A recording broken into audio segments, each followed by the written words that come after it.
Ya, pemirsa, mengawali informasi yang pertama memasuki hari ketiga Idul Fitri, aktivitas pasar di Kota Prabu Muli mulai kembali berjalan.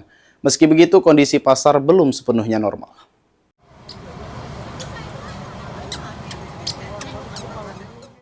Meski dalam suasana Lebaran Idul Fitri di hari ketiga, aktivitas pasar di Kota Prabu Muli mulai berjalan.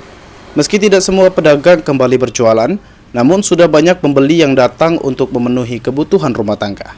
Berdasarkan dari pantauan tim PAL TV di lapangan, kurang lebih setengah pedagang di pasar subuh maupun pasar PTM sudah mulai membuka lapak dagangan mereka.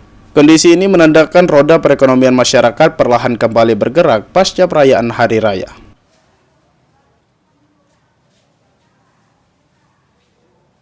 Kita baru buka hari ini, Bu. Yo, baru hari pertama ini.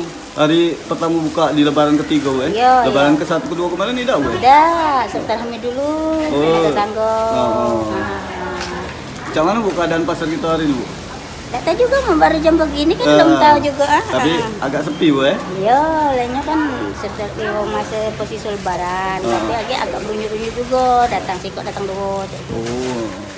Diperkirakan aktivitas pasar akan kembali normal dalam beberapa hari ke depan seiring berakhirnya masa libur Lebaran. Anggi Perkasa, PAL TV.